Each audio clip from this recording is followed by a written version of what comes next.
morning, everyone. So glad that everyone could make it this morning. I think we might have some people still sprinkling in. But just wanted to really welcome everyone to our 5th Seedling Grant Program. My name is John Shear. I'm the general manager here at the co-op. And welcome to our Southing community room.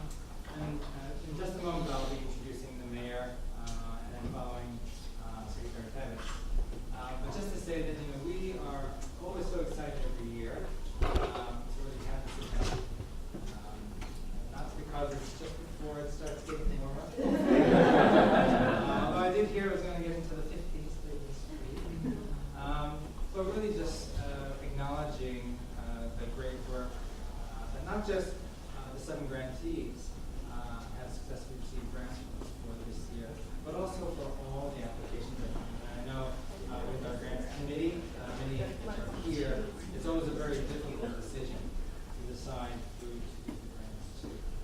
I did want to also make note, and I would really encourage you to look at it if you haven't, but Farm Technical Organization put out their annual report for FY18, and certainly I and here at the co-op we review that work because there's a lot of great information and stats in it, but in the area of local food, that's one of the key areas that certainly the co-op we focus on. And we report certainly to our members and to our board about how our local food sales, and we define local here at the City Market, food that is sourced or predominantly manufactured within the state of Vermont. I'm not saying that that's the case for all co-ops because depending on where they're located, they may have a radius, but it's a very reasonable radius compared to maybe what traditional food retailers may define as local. But for City Market, the contribution of local food sales has been around 40% of our total sales.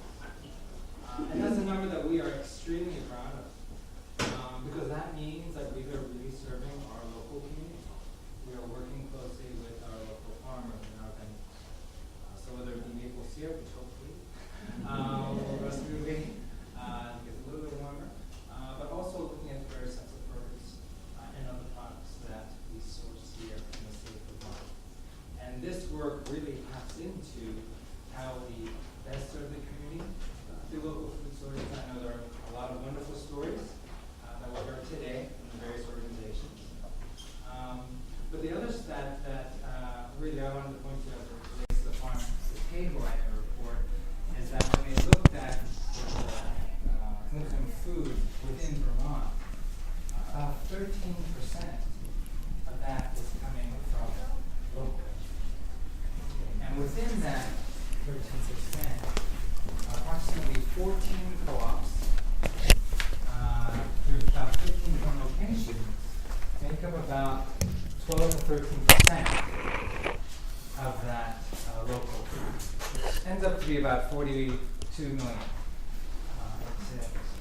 So as co-ops for us, and I mean collectively across the state, we are continue to be very focused on that local food sourcing. Another statistic also to reference from that annual report is around food insecurity. And we've seen that drop based on the report. Since 2017, I think it was around 12, 13%. It's now down to about 10%. Once again, for us, food insecurity is another key focus area, which is the reason why this grant is being sourced from the Rally for Change program based on really your, because I suspect many of you are members and or shop here at the co-op, your generosity. And 50% of that Rally for Change program every month goes to support the Chittenden Emergency Food Shelf. It's been a long time partner for us. They're a constant partner for us throughout the year. And that's really driven by the fact that we know how food insecurity is core and key to the co-op, but certainly to the community. So once again, just wanted to really share that bit of information, and I think all of you are connected. I've read your backgrounds, I've looked into your organization. It is amazing to see the work that you continue to do, so thank you. And with that, I wanted to introduce the mayor. We've talked about this recent partnership for the last 4 years. And it's so great to see both the mayor and secretary to be here recognizing the value of this program. So with that, I'd like to introduce the mayor. Thank you. Thank you, Jen.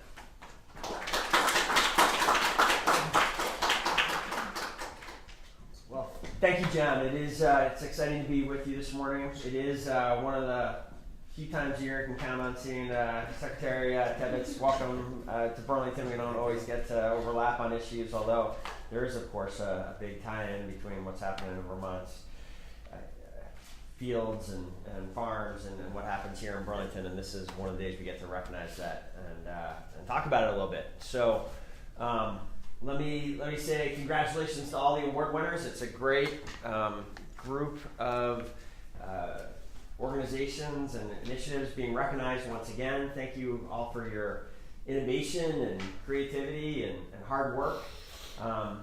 I'm not going to be able to stay through all of them, but I have seen the information in the packets, and it's really, again, a great set of programs being funded.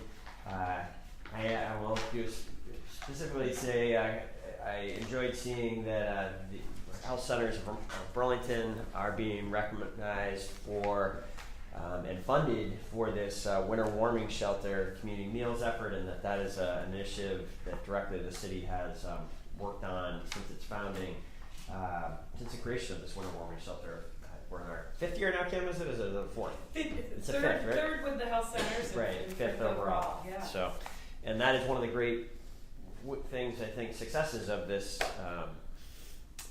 program, and that it has been so accepted by the community, is that there are, every night there are these great meals provided by the community, and that the co-op's chipping in on that is great. So thank you for doing that. And I think thank you to the co-op for finding a way to keep this program going, even though kind of the initial plan for funding it changed a little bit with the expansion here.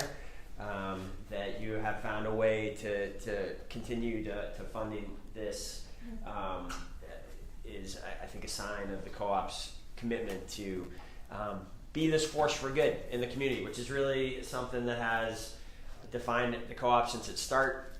And just to reflect on that a little bit, it's funny. I had with my 5-year-old. We went shopping at the downtown co-op yesterday, and went into the cafe there and saw the photos you have up right now of the original co-op out of a storefront in the old North End, and it is really quite remarkable to reflect physically on the transformation since then. First into one downtown store, and now to this second great location, state-of-the-art location here in the South End. The city was proud to be a part of helping to make that happen. It was a challenging little, not so little, it's a challenging problem to figure out how to permit this store, and that it had to work both for the existing street pattern today as well as the one that's anticipated just a few years from now, when this road that we've been talking about building for 60 years actually is projected to get built right out here just to the east of the store. And it was a community, it was a neighborhood challenge, and it was a kind of engineering challenge, and the City Department of Public Works really kind of rose to it and helped work through a number of thorny issues to get here. So it's always a point of pride. Another reason I always love this event, especially since it's been in the new location, is to come in and see this room and this building functioning the way it was supposed to, and this room becoming this place of important community events and conversations like we're having now. And last thing I want to say is just sort of going beyond the physical transformation of the co-op. I'm always struck by how the co-op has been at the center of this important evolution we've had as a city. The Vermont that I grew up in, 50 years ago now almost, I just had my 49th birthday, was so different in terms of food in so many ways. It was very different. But one of the big differences was food was just very different back then. And I remember my parents having to work really hard to find ways to keep the family healthy and eat the way we wanted to eat. And I think the way that Burlington took on that challenge as a community and created all these new organizations that really work to make our food systems better and very different than they used to be, is just one of the impressive and undertold Burlington stories. You look around the city now and you see the farmers market thriving throughout the summer, and the way that has changed the city. You look at this Burlington School Food Program and how that has fundamentally changed how our kids get fed in the schools, and you reflect on what the co-op has done and how it has really, as John sort of cited, changed the way in which we eat locally and I think much more healthily. It's really been just a remarkable story of success. And I think what this event is about is ensuring that that trajectory continues and that we continue to have stronger and stronger food systems into the future. Congratulations again to all of you for being part of that great Burlington story and progress, and thank you to the co-op for giving me the opportunity to be here and note this important day.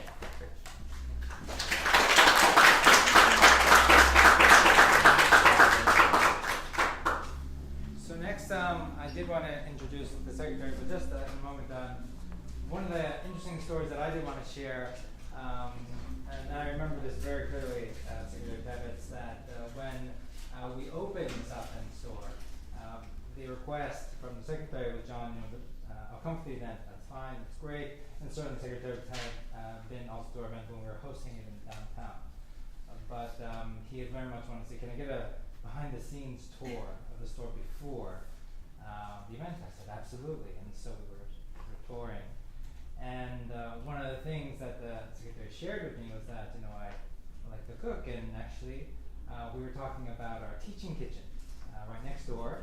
For those of you who haven't taken advantage of the teaching, please do. It does sell out on a monthly basis. And one of the things I remember was the great passion for food that Secretary Pevitz had and continues to have. And May Quilty, who I think many of you may know, she's really led the work around the coordination design. She would have been here, by the way. She did want to share. And unfortunately, she came ill. So she really got it, as they say, but couldn't be here. But really does send her best. And in her place, we've asked Todd Taylor, who's also part of the same team, to share what she would have. But May was in the room at the time, showing the Secretary around, and we were looking at the schedule of different types of cooking classes that were coming up. And then there was one where pierogies. And then the Secretary's eyes lit up. I said, John, pierogies. And then talked to me about some of the history and his passion for pierogies. And sure enough, next thing you know, he was booked for a class. And that has also since led on to some other things which we defer to the Secretary to share. But as the Mayor talked about, really the power of food and the work that really the co-op has been involved in, and just trying to make those connections.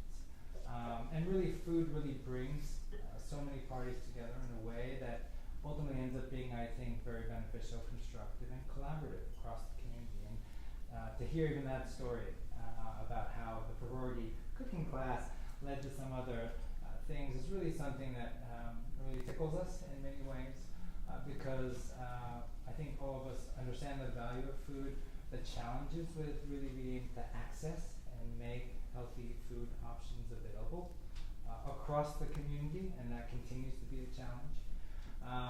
But it's great to see certainly the Mayor and the Secretary's support of the co-op, not just City Market, but really co-ops across the state, and being able to provide greater access on local food and healthy food options. So with that, I can introduce the Secretary. Thank you.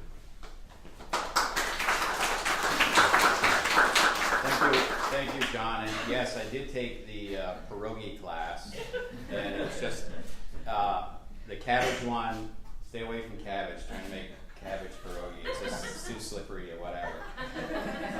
But it was a wonderful class, and we met some other people, and from that, Louisa, who was the instructor, I don't know if you know Louisa, she's just an expert on this.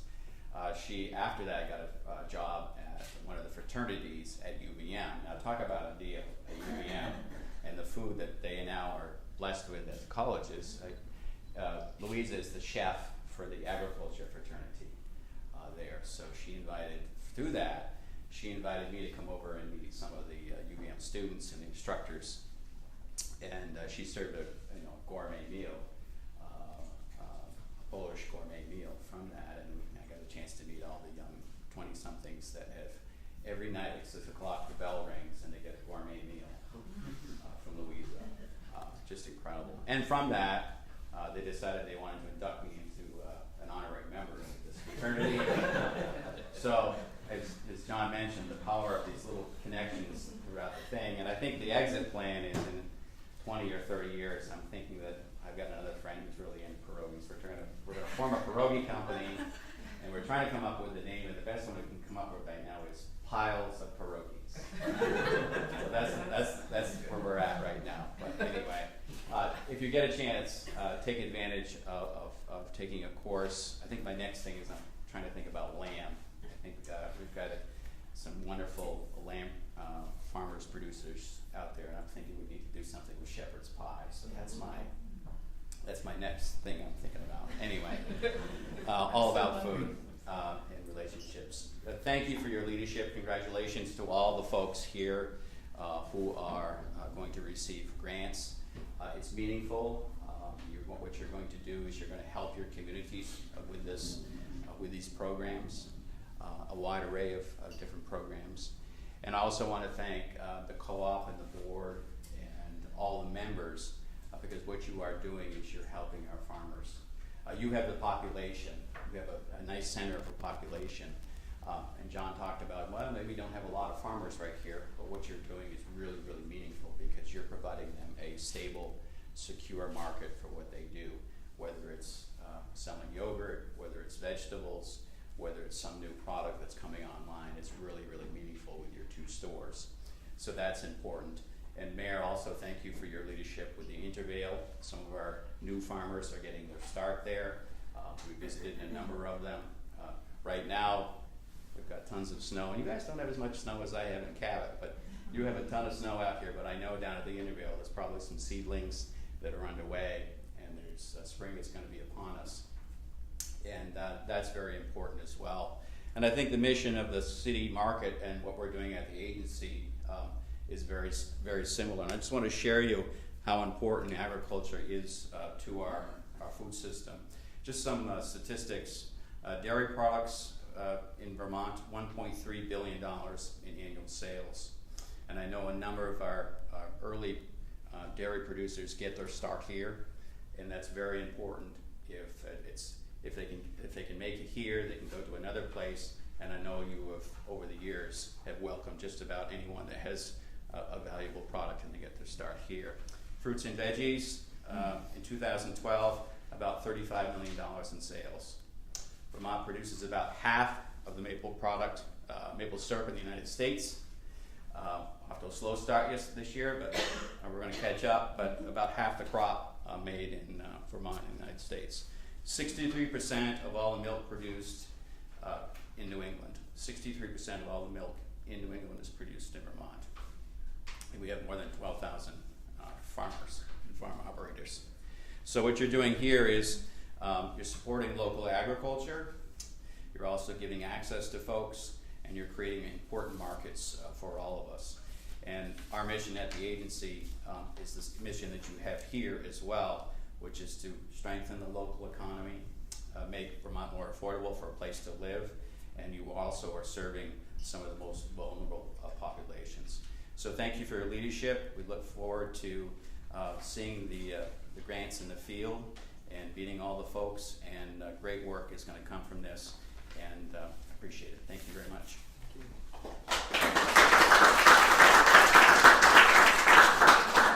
Thank you, Secretary Tibbetts. Thank you, Mayor. So now I'd like to bring Todd Taylor to the front here. So Todd was really a last-minute replacement for May. Once again, May became ill really just earlier this morning. Yes. She had actually come in and just was not feeling the best, and really sends her regards. She certainly wanted to specifically thank the Grants Committee for all the countless efforts, diligence behind reviewing and assessing the multiple grants that have come in. And it's always a very difficult other grants that we have up here, but at the same time, just phenomenal work to see what's featured up here. And with that, I hand off to Todd and we can share some. Yeah, thank you. I will try to fill May's shoes. Again, she really wishes she could be here. Sorry that you don't get to see her this morning. I will try to do her justice. Now, she did give me one big responsibility, which was to actually make sure you all get your checks. So make sure, and I'll hand it to you, that you ask me for that. But she did want me to say real quick that this is our 5th year of doing these grants. That started back in 2014, and in total now we've seen 32 projects that we've been able to fund and strengthen the local food system through. And you all are 7 new winners, and just really happy to have you all here. Thank you for being here this morning. Today's 7 projects total $30,000 that got funded through our Rally for Change 40% Roundup partnerships. So that was a new way of us funding it this year while we are in a time of unprofitability as we are here expanding, but we were able to fund it through the registers with our Rally for Change program. So without further ado, let me welcome our first group. It's Age Well, and I know that Chris Moldovan is here and a couple other folks from the team here. Sorry I didn't catch everybody's names, but come on up, Chris. Okay. We'd love to give everyone about 5 minutes just to tell us about your project. Okay. And yes, welcome. And Thank here's you. that ever important check. All right. Well, hello everybody. I'm Chris Moldovan. I'm the nutrition director at Age Well, and I'm very, very grateful that we're receiving this grant for our New American program.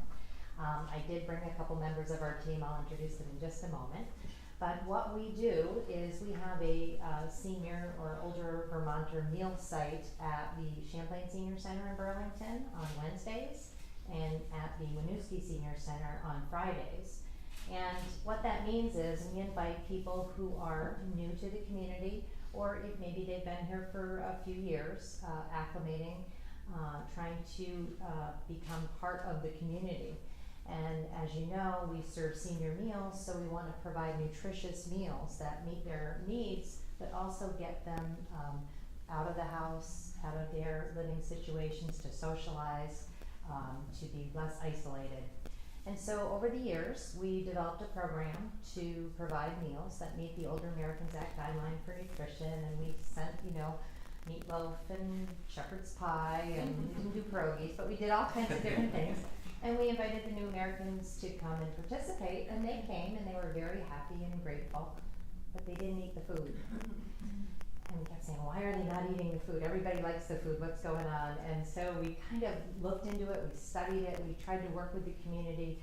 Namgye Sherpa, who is in the back of the room, she's our nutrition coordinator, and Hema Sherpa is our community health worker, who actually helped us interpret and understand what their needs were. The food was fine, it wasn't the food they recognized and enjoyed and liked and ate.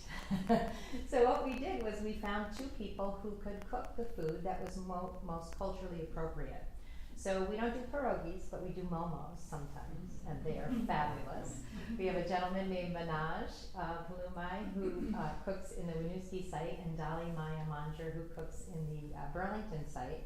And we do a variety of meals that include vegetarian meals as well as meals that have chicken as the protein source and so forth. But we do really wonderful spicy things with chickpeas and chilies, and we see a lot of Vermonters who like the food and taste it, but the New Americans clean their plate, and we're so grateful that we're able to do this program. So both Namgye and Hema, as well as we have a couple care and service coordinators, Mohammed Abdi and Kara, oh my gosh. Neopani, I was going to say Karapani, I knew that wasn't right. Neopani are out there in the community inviting seniors to come out, enjoy the meal, socialize, engage, learn about the community here in Vermont, as well as teaching other Vermonters about their community and their culture, and it's been a wonderful experience. So thank you so much for supporting our program. If you have any questions, I'm here for a while.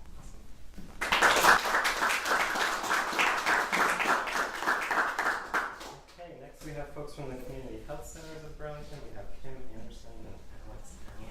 Thank you for being here. Come on up. Thanks. Check. Okay, bye. Yeah. Thank you. Hi, thank you so much for having us. So I'm Kim Anderson. I'm the Director of Development and Communications for the Community Health Centers of Burlington, or CHCB, which is less of a mouthful. Does anybody know, it's so funny, since submitting this, we've actually changed the name of the shelter from winter warming shelter to low barrier shelter. Does anybody know what a low barrier shelter is? Ooh, you kind of like that. Do you want to explain what it is? Usually I worked at the Community Temporary Shelter There you go. for There you a go. couple of years, but it just means that more people can access the working shelter regardless of the state that they're in. Exactly. And I think that's really important. So I know you kind of think of like, oh, here's Community Health Centers of Burlington, you do medical care, dental care, behavioral health. Yes, we do that. But this is our 3rd year running this shelter for homeless folks that opens November 1st and goes through, well, now I'm giving it away. Since receiving this funding, we got what the mayor talked about is the city funded 2 extension months to go through, instead of just April, through June 15th. So that's why we changed it from warming shelter, because in June it's kind of warm already, to low barrier shelter. And what that means is any homeless folks coming in, regardless of sobriety, and also regardless of mental health challenges, can come in. So, and what happens is that there's about 40 or so beds, again, starting in November, and you can come in and access, obviously, shelter, but every single night we provide a community meal, which the community has absolutely stepped up and signed up on Meal Train to bring, like, all these volunteers from throughout have brought these meals, these huge meals for 40 people. It's no little thing to cook for that many. I'm telling food people here, but I'm like, I'm in healthcare, I'm really stressed out cooking, but the whole idea is that then they kind of interact with folks. Obviously,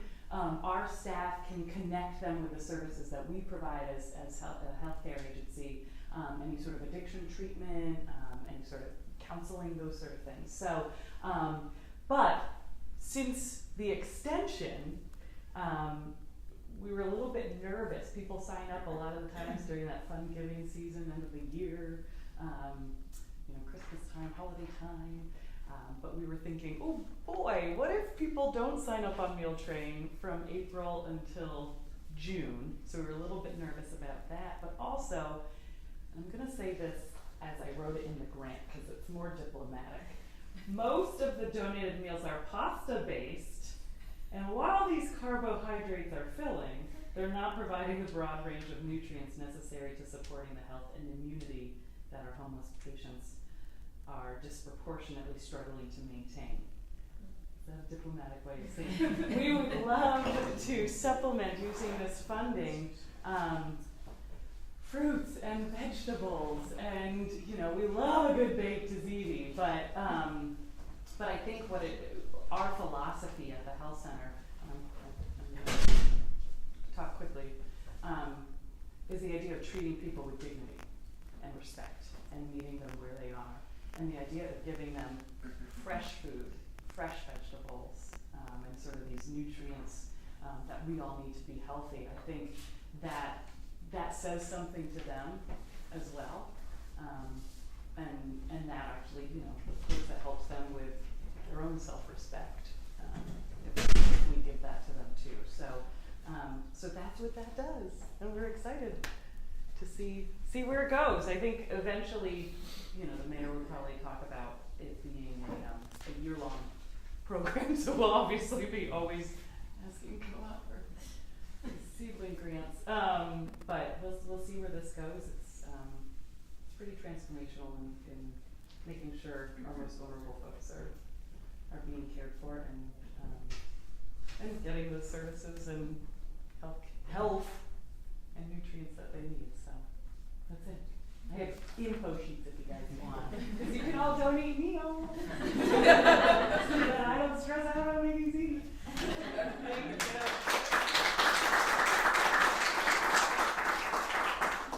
you. All right, next up from the Howard Center, we have Bruce Audette and Malia Mead. Thank you for coming. Welcome.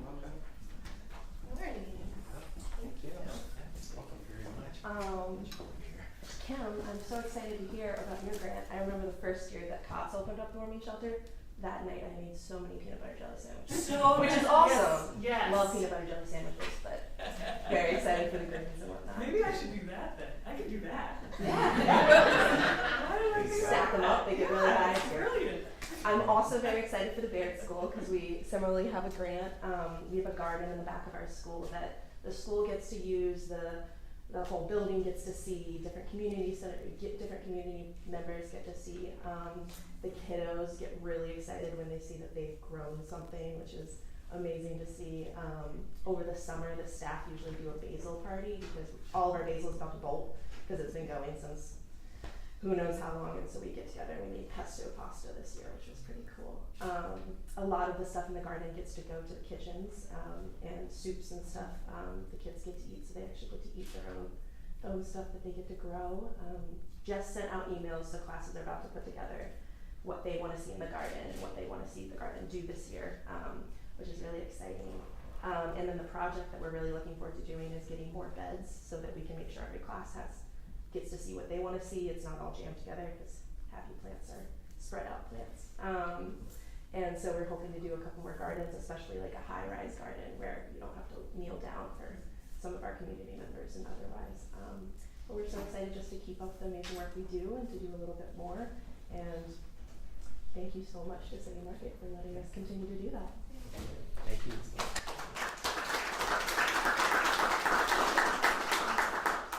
Okay, next up we've got the Milk with Dignity Standards Council. I know we've got a good team here.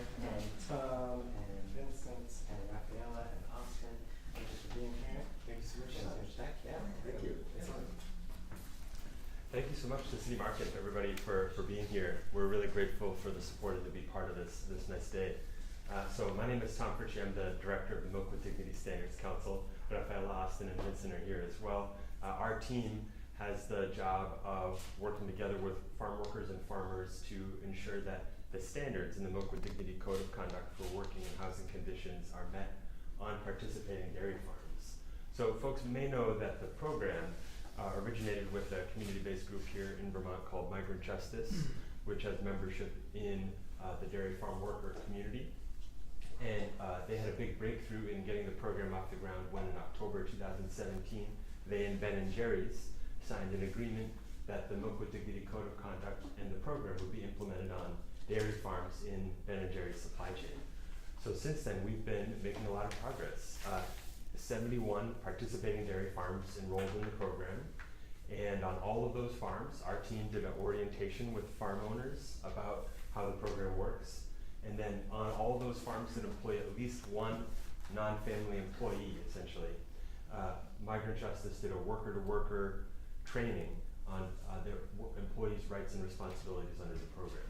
And then after that, our team also did what we call a baseline audit to work together, talking to all of the farm workers and farmers on each farm, and in some cases also inspecting housing where applicable. We're looking at certain aspects of the work site and looking at where does the farm stand in relation to the set of standards for working and housing conditions.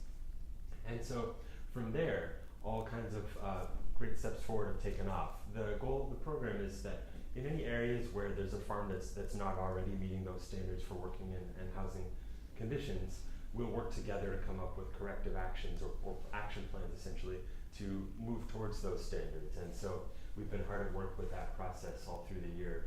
We also answer a 24-hour worker support line in which folks can call us with questions or concerns that relate to the standards in the Code of Conduct. So that Code of Conduct addresses all sorts of working and housing conditions, but a really crucial one, especially for dairy farms, is health and safety. And we applied to the Seedling Grant Program for support enhancing the tools and resources that we can contribute for workers and farmers on meeting those standards for health and safety, in particular in areas relating to respiratory health and areas relating to safe animal handling and ensuring adequate training on the healthy and safe performance of folks' work tasks. When folks may know dairy farms are in operation 365 days a year. Most are milking either 2 or 3 times per day, and so there's a lot of work being done, and it's extremely hard.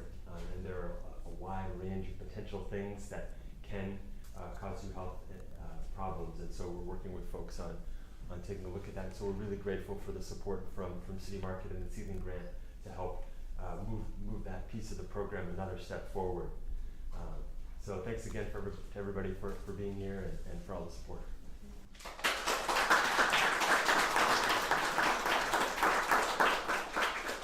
Okay, next from the United Way of Lamoille County, we have Jim Curran. Thank you for coming. Thank you might very have had much. the longest commute today, Yes, perhaps, very much. from Lamoille Like County. you, Yeah. I live in Hyde Park and have 3 feet of compressed snow on the ground. So I was very excited to see very limited snow out here, although there is still snow. I used to work out here, and I can remember I'd be leaving my house in Hyde Park and it'd be like -20 out, and then I'd get here and it'd be like 20 degrees. But thank you very much, City Market, through the Seedling Grants Program and the support of our program. I feel very honored and blessed to be up here with all of you because there's so many great organizations that also got funded through this program. But our story is more of a story of partnership and the importance of discovering new partnerships and working together with the community to have great impact. United Way of Lamoille County and Salvation Farms were pretty much strangers. We did have a relationship on the Hunger Council in Lamoille County. And it wasn't until some local politicians pulled us together over some coffee to talk about projects and needs. And what came out of it is we operate a transitional housing program. We operate a couple apartment buildings, and there's other outbuildings that are kind of associated with that. And we have this old carriage barn that's really not being used anymore. And something needs to be done, or it's just going to go away. And Salvation Farms is losing their storage space in the Lamoille Valley. And that's where this started. It's a partnership that's reaches much further besides just Lamoille County, United Way, and Salvation Farms. But their gleaning program, which takes crops from the fields that are unharvested or not going to be harvested and puts them out to the nutritionally insecure, affects all the food shelves in our service area. It affects Meals on Wheels. It affects the Lamoille County Mental Health Services. It affects Green Mountain Support Services. It affects the schools. It reaches way beyond just our 2 missions, and that's why we felt it was important to start this project. And again, thank you so much. So this really means a lot. This puts us over a milestone where we can start construction this spring. We're more than halfway through, so thank you.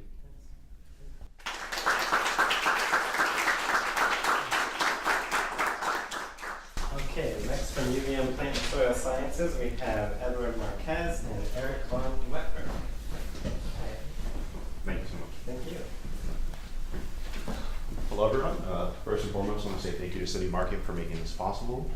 I'm Edward Marquez. I'm a PhD student in the Plant Soil Department at UVM. That is Dr. Eric von Wetberg, my academic advisor and assistant professor at UVM. And our main area of research is plant agroecology, and specifically how to build resilience to climate change into agricultural systems. So thanks to City Market, we're trying to bolster Vermont vegetable production by identifying an overwinter legume cover crop. And for those of you who aren't aware, cover cropping is a sustainable method of planting a crop not for its food production, but for its ability to prevent soil erosion, increase soil health, and a bunch of beneficial traits. Excuse me. And actually the amount of land being cover cropped in the United States has been increasing over the past 5 years, nearly 100%. So a lot of farmers are really utilizing this sustainable practice. Despite its popularity and all the beneficial functions that cover crops provide, there really isn't a suitable overwinter legume cover crop for Vermont organic producers. And that's because our winters are just too harsh, to put it lightly. The legume plants can't really tolerate such cold conditions. Luckily for us, we have collaborators at the USDA and Washington State University that actually bred for cold tolerance in winter freeze. So what we're going to be doing is taking these varieties, growing them here in local farms. So we're going to be growing them the Hort Farm right down the road here in Burlington, and also Borderview Farm up in Auburn. And we're going to be doing screenings to see if they can actually withstand these cold temperatures and if they're actually a good cover cropping field pea. So hopefully with our results come back positive, and we can start incorporating these field pea varieties into organic farms in order to increase soil production and soil health, which in turn should increase vegetable production, which is our ultimate goal of this project. So once again, I just want to say thank you to City Market for making this possible.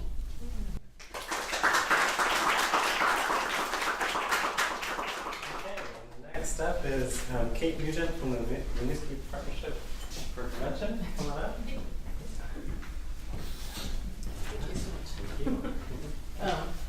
Thanks so much to City Market for this grant. It really made a difference for us this year. We have, over the past 10 years, provided community dinners for the local folks. And I think a theme that has come out today that I really connect with is this idea of access to local food and how it's all kind of connected to building a sense of community and empowerment, which is a lot of what we are working toward. So we have been doing these dinners for a long time, and we usually work with a partner. Well, we always work with a partnering organization, and the food is kind of sometimes a barrier, has been to completing that process, because it's usually an expense that is on top of a lot of other things that we all have to pay for. So because of this grant, it allowed us to partner with organizations a little bit easier and really bring in more resources to connect with community folks that come in. And we're really grateful because we get a lot of kind of like people who are vulnerable, and we also get community leaders at our dinners often. And so it's a chance for people to meet and connect with their local officials and resources and kind of be seen and heard. And so that's what one of the things that inspires me about it.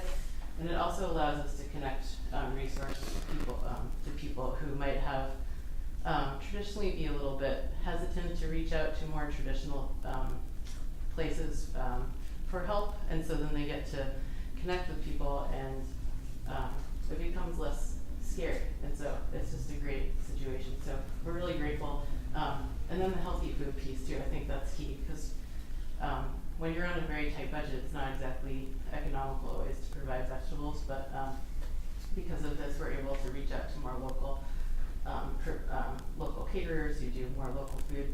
And I actually had one of our former board members said he was a big, really loves meat. We often do just vegetarian because it's actually more popular. And so he was like eating something with chickpeas, and he said, that didn't have any meat in it, but I feel full. So to me, that's success.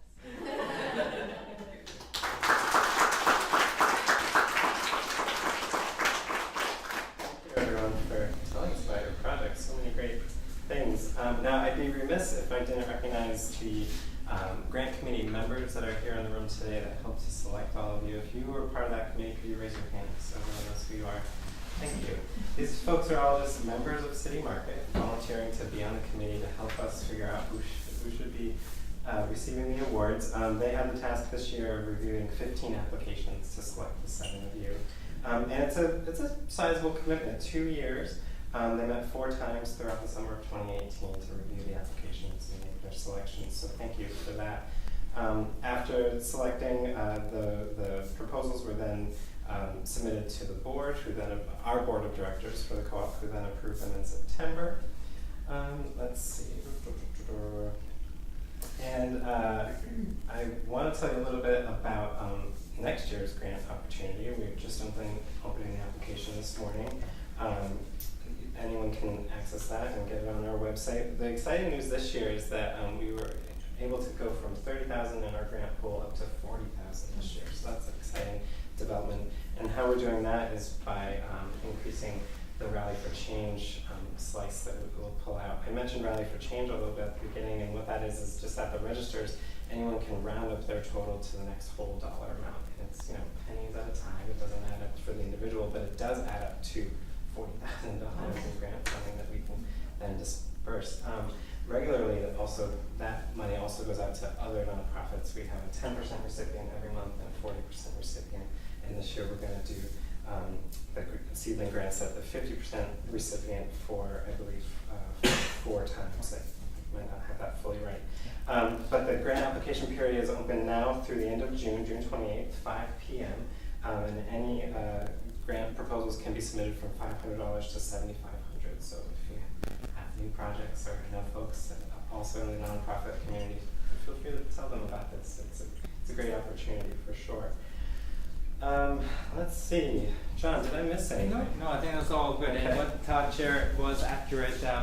I think the mayor also touched upon this as well, but in the past, when as a co-op we were profitable, because right now we aren't profitable, and I think members certainly in the room have heard me say this a few times, we don't anticipate being profitable another a few more years.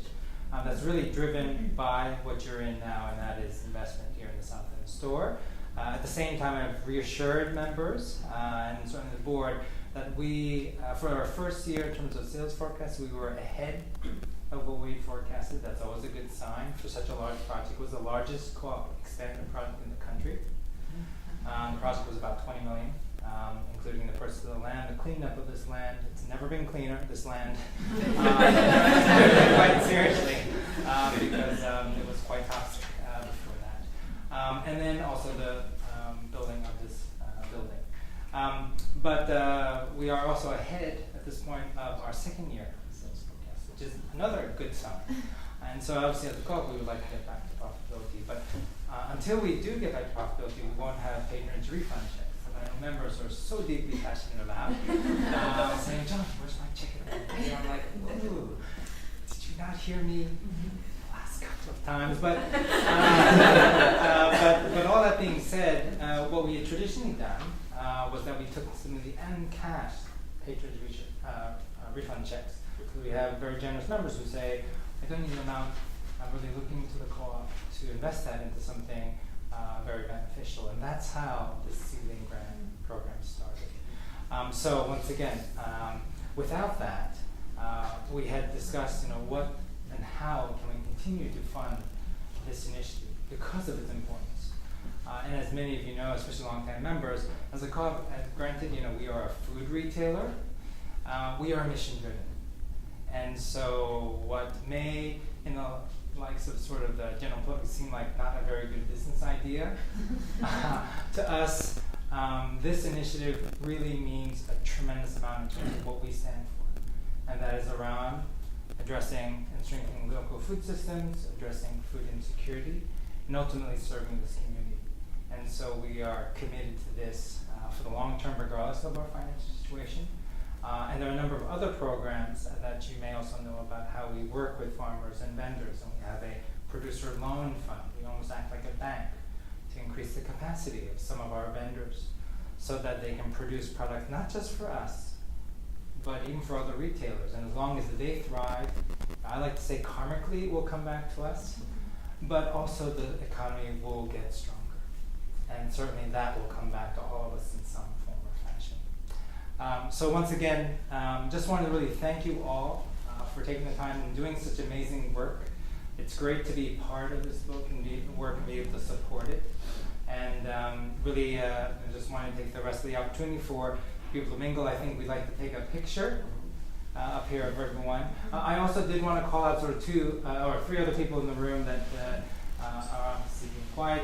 So we have Chad, who really handles all our media, social media, Liz, who's our membership manager, and then Matt Bartley, who's our South End, he oversees the South End store. So once again, thank you all for taking the time to come out here. These stories are very also important to spread within the community, so please do. And at the same time, look forward to hopefully seeing this work continue over the years to come. And thank you very much for coming today.